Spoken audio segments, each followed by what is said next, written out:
Welcome to the sixth episode of Tukka tricks for 2026। अगर आपको ये सीरीज पसंद आ रही है तो आप मेरा जेएमएन 2026 का तुक्का ट्रिक्स कोर्स भी एनरोल कर सकते हो। Just check the first link in the description. सबसे पहला क्वेश्चन अगर आप यहाँ पर देखोगे ना तो आपको दे रहा है कि भाई टू प्रोजेक्टाइल्स है are fired from the ground with same initial speeds from the same point at angles 45 plus alpha and 45 minus alpha होगा ये, ठीक है ना। यहाँ पर होगा minus alpha with horizontal direction. The ratio of the time of flights is, ये हमको यहाँ पर पूछ रहा है। देखो टाइम ऑफ फ्लाइट का फॉर्मूला तो आपको पता होगा, ये तो बड़ा सिंपल है कि भाई हमारे पास में क्या होता है 2u sin theta by g. Alpha को लेट कर लो ना, 15 डिग्री लेट कर लो आप। अल्फा 15 डिग्री लेने से 60 आ जाएगा और ये 30 आ जाएगा। तो जब मैं रेशियो लेने जाऊंगा तो बेसिकली sin 60 बाई sin 30 का रेशियो आएगा, है ना, √3 के बराबर। तो पहला ऑप्शन तो वैसे ही गायब हो गया क्योंकि उसमें जो है 1 दिया हुआ है, तो ये तो एलिमिनेट हो गया। यहाँ पर क्या हमारे पास में 1 प्लस sin 2 अल्फा क्या हो जाएगा, sin 30 हो जाएगा। 15 को डबल कर लो आप, सो sin 30 इज हाफ, मतलब कि 0.5 हो जाएगा 3। √3 नहीं आ रहा है, ये 3 आ रहा है, इसका मतलब ये भी एलिमिनेट हो गया। ये 1 minus tan alpha upon 1 plus tan alpha है, सो ऑब्वियसली ये 1 से भी छोटा आने वाला है क्योंकि न्यूमरेटर जो है वो छोटी है डिनोमिनेटर से। ये जो है ये ग्रेटर देन 1 आ सकता है, समझ रहे। तो इसमें पॉसिबिलिटी है कि ये 1.7 √3 के आसपास होगा। हमको पता है tan 30 degree is what 1 by √3, right. 1 by √3, 1 by √3 मतलब 1 अपॉन 1.7।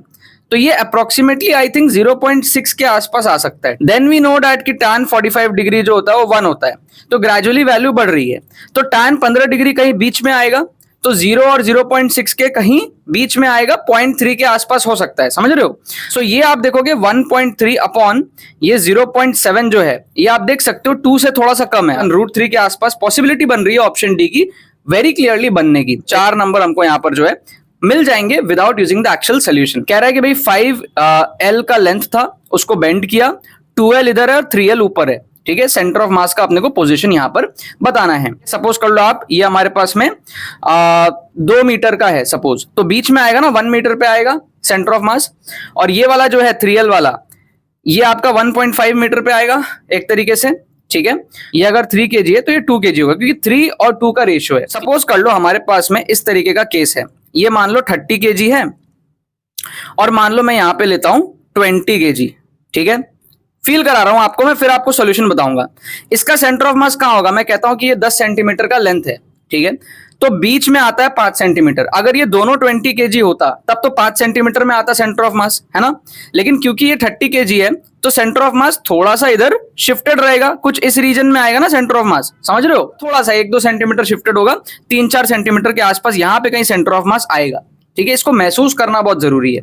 ऐसा नहीं होगा कि सेंटर ऑफ मास एकदम ही यहाँ चला जाए, क्योंकि इसका भी तो इफेक्ट है ना, ये कोई एकदम पॉइंट मास थोड़ी है, ये भी 20 kg है, ठीक है। तो थोड़ा सा सेंटर ऑफ मास लेफ्ट में शिफ्टेड होगा। ये मान लो हमारे पास में क्या है 1 यूनिट है, ठीक है। ये 1 यूनिट है मान लो, तो ये हमारे पास में 1 यूनिट यहाँ होगा और ये हमारे पास में 2 यूनिट होगा ऐसा, ठीक है। ये मान लो 1 यूनिट है, तो जो x वाले में था ना उसका सेंटर ऑफ मास यहां पर आएगा। मैं इसको इमेजिन कर लेता हूं 2 kg का, ठीक है। और ये जो हमारे पास में है ना ये मतलब 3L तक था, समझ रहे हो, उसका जो सेंटर ऑफ मास आएगा वो यहां पर आएगा 1.5 पे आएगा, समझ रहे हो, 1.5 पे आएगा। और इसका जो मास है ना that is 3 kg, this is 3 kg, this point mass is of 3 kg and this is of 2 kg। Clear हो गया।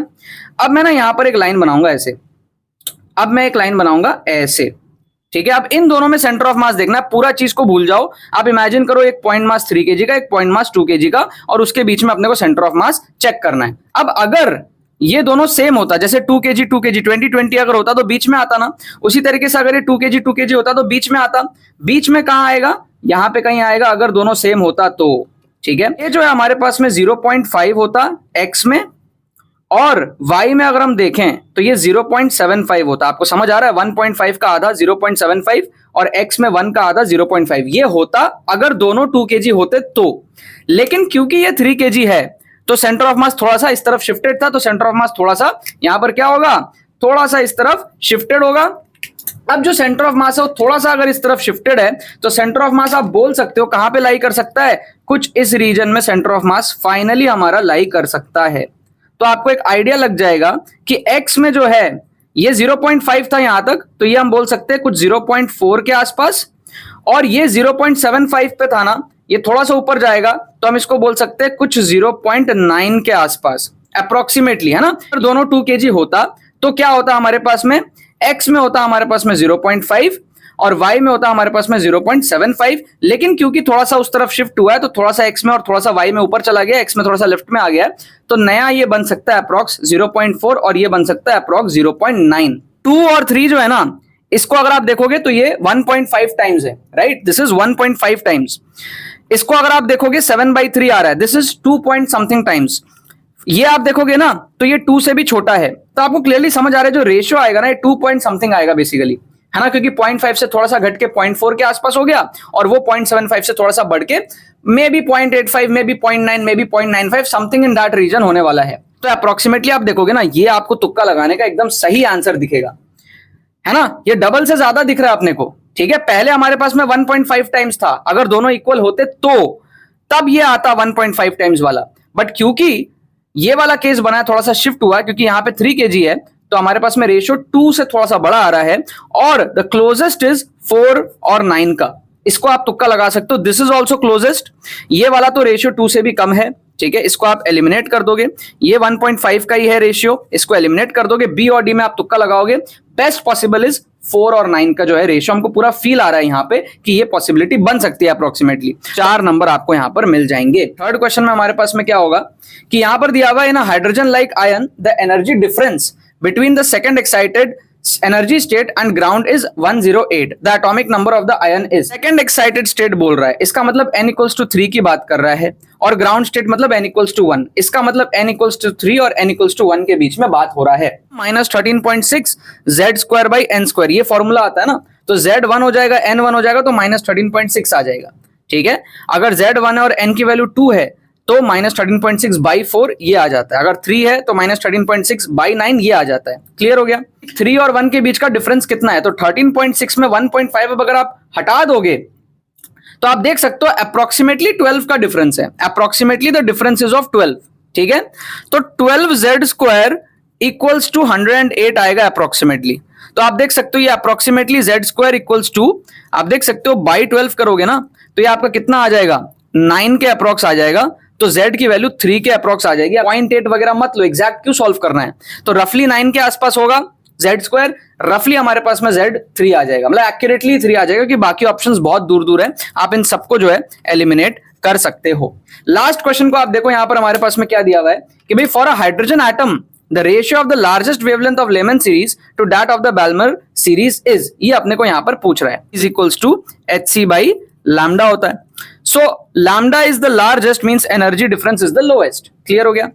अब हमको लेमन सीरीज मतलब क्या होता है, लेमन सीरीज का मतलब हो जाएगा n इक्वल्स टू 1 पे आके गिरेगा, मतलब कि 2 से 1 पे गिरेगा। अपने को लार्जेस्ट वेवलेंथ चाहिए तो अपने को एनर्जी डिफरेंस शॉर्टेस्ट चाहिए, तो इसका मतलब n इक्वल्स टू 1 अगर है लेमन के लिए, अगर हम बात करें तो n इक्वल्स टू 1 होता है, तो 2 से 1 में ट्रांजिशन होगा, और अगर हम बाल्मर के लिए बात करें तो 3 से 2 में ट्रांजिशन होगा। अब इसको चुटकी में जुगाड़ से कैसे सॉल्व करना है ये आप यहां पर सीख लो। ये होता है ना हमारे पास में एनर्जी लेवल्स, तो आप यहीं से डिफरेंस कैलकुलेट कर लो एनर्जी का रफली, है ना, एग्जैक्टली नहीं करो, रफली करो आप। लेमन के लिए अगर आप देखते हो तो ये जो एनर्जी का गैपिंग है कितना है, 13.6 और 3.4, अप्रोक्सीमेटली 10.2 का गैपिंग है। और अगर आप बाल्मर के लिए देखते हो, यहां पर बाल्मर के लिए 3 से 2 में, तो आपका गैपिंग कितना है, अप्रोक्सीमेटली 3.4, 1.5, 1.9 का अप्रोक्सीमेटली आपका गैपिंग है। समझ गए। तो आप देख सकते हो ये कितना है हमारे पास में 5 टाइम्स है। अगर हम रेशियो लेने जाएंगे 10.2 और 1.9 का 5 पॉइंट समथिंग आएगा। ठीक है, अब आप 5 पॉइंट समथिंग देखो कौन कौन से ऑप्शंस में आपको दिख रहे हैं। क्या आपको यहां पे 5 पॉइंट समथिंग का रेशियो दिख रहा है? नहीं, ये 7 गुना है। यहां दिख रहा है, यहां आपको दिख रहा है, ये आपका नहीं है 3:4। तो आप क्लियरली यहां पर पहले तो ऑप्शन ए को एलिमिनेट करोगे, आप क्लियरली यहां पर ऑप्शन सी को एलिमिनेट करोगे, और बी और डी में आपको बस ये चेक करना है कि रेशियो क्या होगा। क्योंकि आप देख सकते हो कि एनर्जी लेमन के केस में ज्यादा आई थी तो लैम्डा लेमन के केस में छोटा आएगा, तो जो रेशियो आएगा वो 1 से छोटा आएगा। मतलब ये वाला करेक्ट होगा, ना कि ये वाला। समझे? क्योंकि ये एनर्जी का रेशियो है टेक्निकली, है ना। क्योंकि ये 3.4 और 13.6 में जो गैपिंग था वो 10.2 का था, लेमन में गैपिंग ज्यादा था, इसमें हमारे पास में बाल्मर में गैपिंग कम था, 1.9 का ही था। तो अप्रोक्सीमेटली आप कह सकते हो कि this is energy ratio and this has to be the lambda का रेशियो, मतलब वेवलेंथ का रेशियो। आप ऑप्शन बी को यहां पर तुक्का लगाओगे, 4 नंबर आपको यहां पर मिल जाएंगे। हमने इसको सॉल्व ही नहीं किया, जस्ट अप्रोक्सीमेशन से यहाँ पर बढ़िया गेस वर्क किया। तो यार आई होप आपको वीडियो पसंद आएगा, आपने इस वीडियो से बहुत कुछ सीखा होगा। अगर आपको वीडियो पसंद है, वीडियो को लाइक करना मत भूलना और शेयर करना मत भूलना बाकी सारे फ्रेंड्स के साथ में, ताकि वो भी इस प्लेटफॉर्म को मजा उठा सके। बाकी तो बस बहुत बहुत धन्यवाद मेरे साथ इस वीडियो में जुड़ने के लिए, बने रहिए यार।